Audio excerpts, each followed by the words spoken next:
Trayvon Martin ruined America. Hello everyone, welcome to Alex the Mechanic's channel. I'm Alex the Mechanic, and today I want to take everyone back to 2012.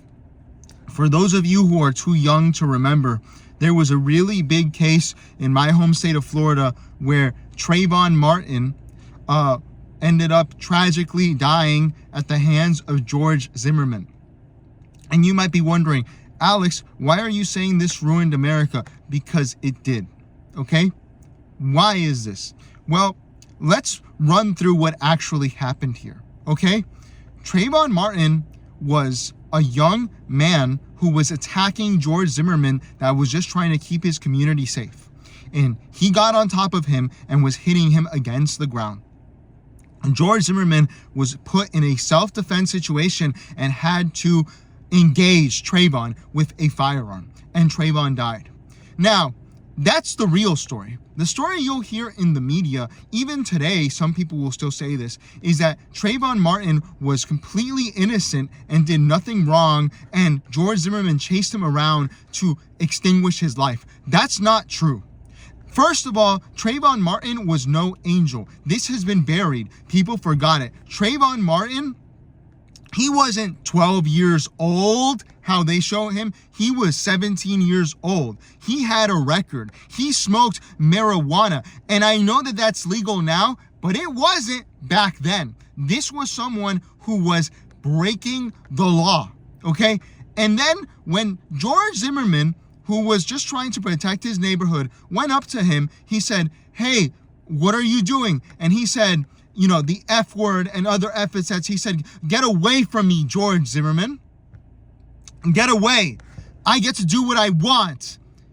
That, if Trayvon Martin had complied with George Zimmerman, listen, everyone complies with security, okay? The police too, but security especially. If security tells you to leave the mall, I leave the mall. I don't stay in the mall. And he decided not to obey him.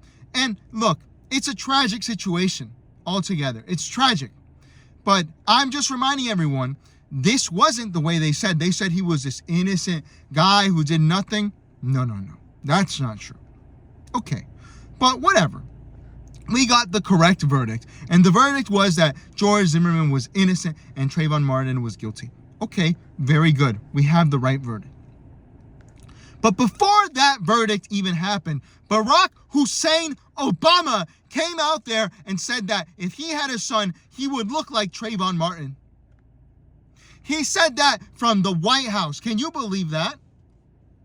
He's a lawyer. Supposedly, his law degree, I'd like to see it, how he showed us his birth certificate, because any lawyer I know would never have done that.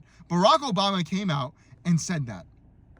And the reason I'm saying that ruined America, because despite the fact that that ruined our justice system, and now every court is some sort of kangaroo court to half the country, is, whether it's Austin Metcalf or, O.J. Simpson or Michael Brown, it's always this a scandal. George Floyd, no one can just do good, honest American justice. Everyone gets involved and has an opinion before the jury has heard the case. In this country, we always understood we believe in the rule of law. And the rule of law says that you wait for the case. You wait for the results, okay? That's how it works. Anyway, that's how it's supposed to work. What bothers me is that that's one part of it. That's already terrible. That was the breakdown of the justice system. But when Barack Obama signaled this, he signaled that you should side with people based on the color of their skin and not the content of their character, like Martin Luther King wanted. Every corporation, and it's not their fault, they were listening to this president because they were scared. You have to remember, Obama was a communist. If you did not become woke, he would have nationalized your company.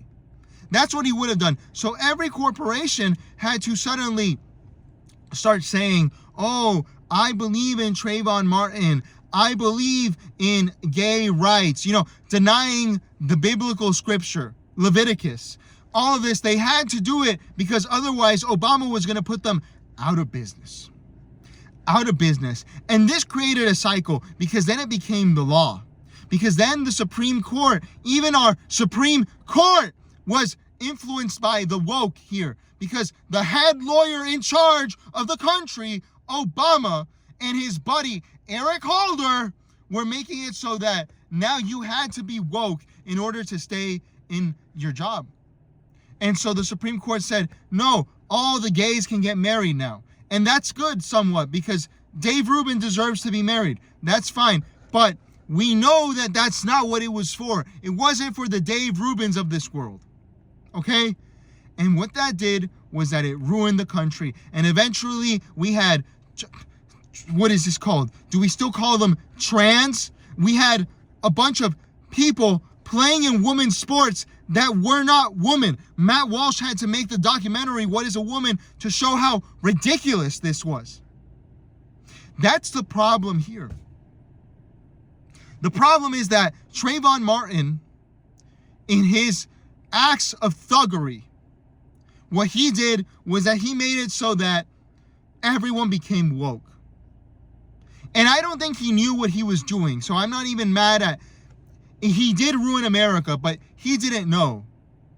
But he did know too. If he had just complied with George Zimmerman, then none of this would have happened.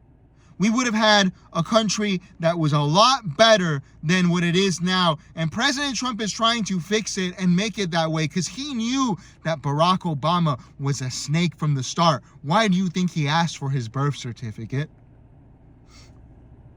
And now he's trying to fix the mess. And he's doing his best and it's working. But it's important for it's important for posterity to know that it was Trayvon Martin who ruined this country. Thank you for tuning in to the Alex the Mechanic channel. I was Alex the Mechanic. Be sure to subscribe, follow us on Facebook, on Instagram, because people are really mean to me on Facebook and I need patriots to support me. Thank you.